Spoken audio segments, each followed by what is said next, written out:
Okay, welcome to a new episode of Nate's Corner, the show about anything and everything but MMA, which is reserved for Nate's MMA Corner. Like and subscribe to my channel down below. And today is a very special episode. So I've been meaning to do this episode for a long time now, being a long time Crewhead, Motley Crue fan, diehard Motley Crue fan, as they call them, Crewheads. And so I came across this guy on YouTube, Mick Watkins, really smart, very intellectual guy, big rock fan. Watched a bunch of his episodes, and he did an episode on Motley Crue. Well, he's done several episodes on Motley Crue. He did one on Anniversary of New Tattoo, one of the greatest rock and roll albums of all time. And he also did a Motley Crue ranking the albums video, and I told him that I would do my own ranking, and we can compare and discuss about it all night and day. I'd love to hear back from you, Mick. Watch this episode. And yeah, you're going to be in for some surprises, you guys that are diehard Motley Crue fans. And for those of you that know me real well personally, you're not going to be shocked at my listing.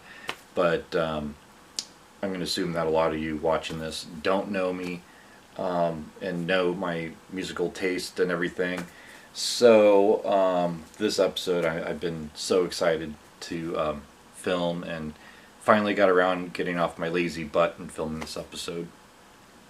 So a little bit of background before I get started reviewing or going through the albums. I got into Motley Crue in the early 2000s, and it was just one of those things where it's like I grew up in high school liking Nine Inch Nails and Kim FDM and some rock, not too much rock, but some Van Halen and some of that, classic rock. And then Motley Crue is one of those bands where it's like, hey, let's check them out. So I went on the World Wide Web, looked them up, and then just got myself a Greatest Hits album and saw the Behind the Music episode. And then my mom's boyfriend at the time kind of gave me the rundown on the history of the band at the time up to that point. And, it slowly caught my attention. So here we are. I've seen I've seen Motley Crue 9 times live, 3 times in the front row. And, I got 6 AM albums. I got, all the Motley Crue DVDs and all their albums, live albums, all that stuff. Anyways, excuse me, so let's get started. So my least favorite Motley Crue album is another thing too is my least favorite. Okay, so I have a rank. The way I score albums is, you get 1 point for every great song on the album. So if there's 8 great songs, then it gets an 8 out of 10. 9 great songs, 9 out of 10. If there's only 9 songs on the album, then it can only get a 9 out of 10. If it wants to get a 10 out of 10, then it has to have 10 tracks. And I also have a system, Perfect 10 Plus, which means there's 11 great songs, so it gets 11 out of 10, which is Perfect 10 Plus. So without further ado, here we go. My least favorite is Theater of Pain. Still a great album. I give this like 8/9 out of 10. Use It or Lose It didn't really stand out to me, and Louder Than Hell's okay, I guess. The rest album is pretty rockin'. The singles are memorable. Great album still. I would give this 8 or 9 out of 10. Yeah, Theater of Pain, their 3rd full-length studio album. The band even said musically this one of their least favorite, record sales aside. Then we get into Girls, Girls, Girls. I think this one says just uber slight improvement over Theater and Pain. I would give this one a solid 9 out of 10. no ifs, ands, or buts about it. If I had one little gripe, it's you know, track 5, Nona, is a great song, but it's only 1 minute and 27 seconds long, and then Jailhouse Rock is the last track. It's a live take, them performing the song live. So you're not really getting 10 full-length studio tracks, but still a great album. My favorite songs on here is Dancing on Glass and Bad Boy Boogie, and All in the Name of, and then the 2 singles are great. Then we get into my third favorite, or third least favorite album, Shout at the Devil. Great album still, and I would say this album gets 10 out of 10. This is, yeah, great album. You know, Knock 'em Dead Kid, you know, Looks That Kill, 10 Seconds of Love, Danger, the title track, Too Young to Fall in Love. I mean, just so many great tracks on here. Then we get into, now this one, the next one and the one after, it's neck and neck. I've gone back and forth. But at the time of this video, Dr. Feelgood is my next.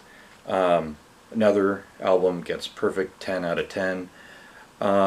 There's 11 tracks on here if you include the intro, and this album's pretty solid, and my favorite track on here is actually none of the singles. It's a song called She Goes Down, but the 5 singles are also memorable tracks. I mean, Don't Go Away, Mad Just Go Away, Same Old Situation.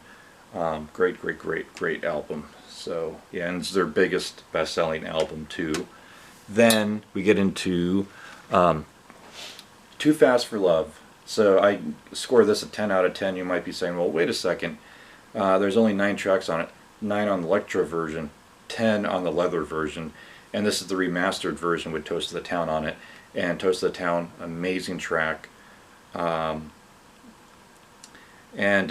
Mick Mars said in the commentary of this on the booklet for the remastered version, that it should have just stayed in the album when it was re-released on Elektra. And I've listened to this album so many times. I mean, Starry Eyes, Too Fast for Love, On With the Show, you know, Public Enemy #1, Come On and Dance. I mean, just all memorable tracks. And then next up is Saints of Los Angeles. This album blew me away. I would give this album a perfect 10 plus rating. And yeah, there's 13 tracks on it, and I would say at least 11 or 12 of them are pretty darn solid. Saints of Los Angeles, the first single was phenomenal. Chicks Equals Trouble was, it was between that and White Trash Circus. You could vote on the website at the time what you wanted to be the third single, and White Trash Circus won. I think it should have been Chicks Equal Trouble. Love that song a whole lot more. Going Out Swinging is a great ending song, last track to end out the album. And Welcome to the Machine, great song. Down at the Whiskey, yeah, just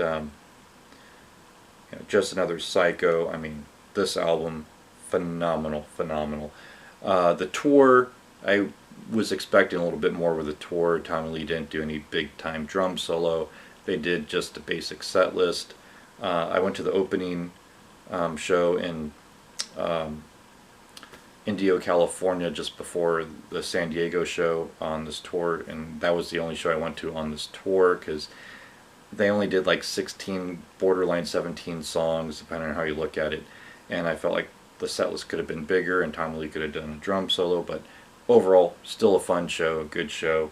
They're one of the best live bands, despite what all the haters say. Okay, then we get into my third favorite, New Tattoo.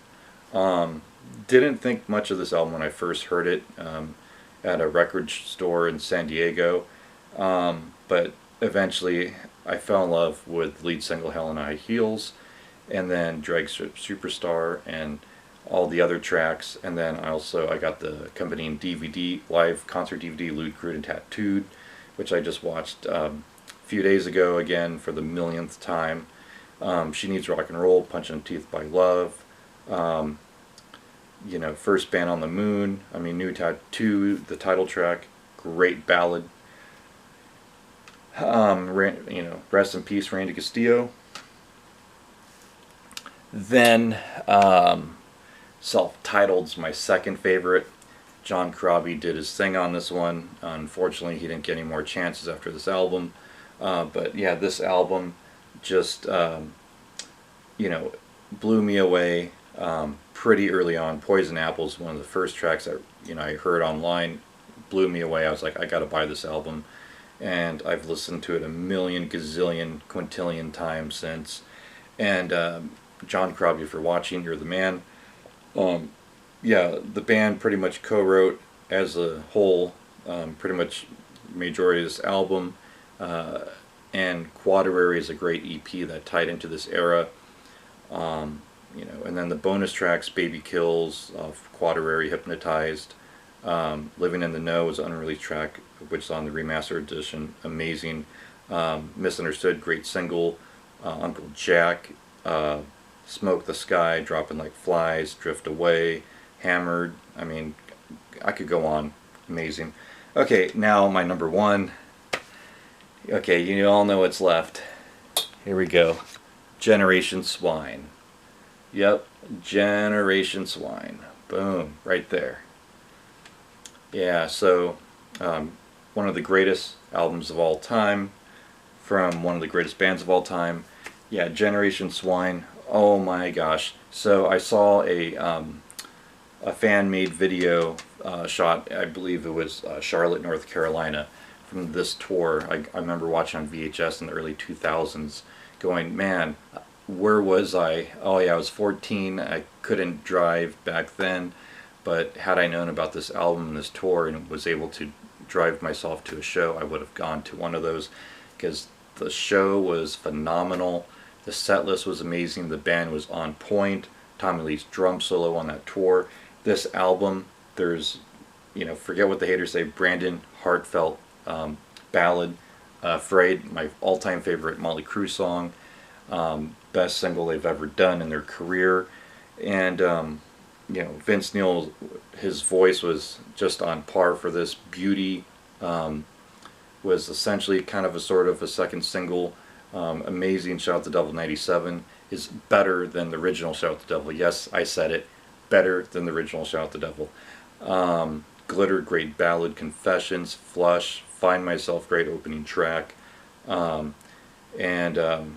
Yeah, Anybody Out There, A Rat Like Me, Let Us Pray. I mean, you know, just the title track, Generation Swine. Greatest, number one, greatest Motley Crue album. Don't know if they can ever top it. But there you have it. There's my picks for least favorite to favorite, and they are my overall second favorite band of all time. Watch my other videos to see who my number one favorite band of all time is. And yeah, phenomenal, phenomenal, phenomenal. Yeah, they're tied with Rammstein as my second favorite band, by the way. So there you have it. There's my least favorite to favorite Motley Crue records. Thank you for watching, and stay tuned for more episodes. Until then, see ya.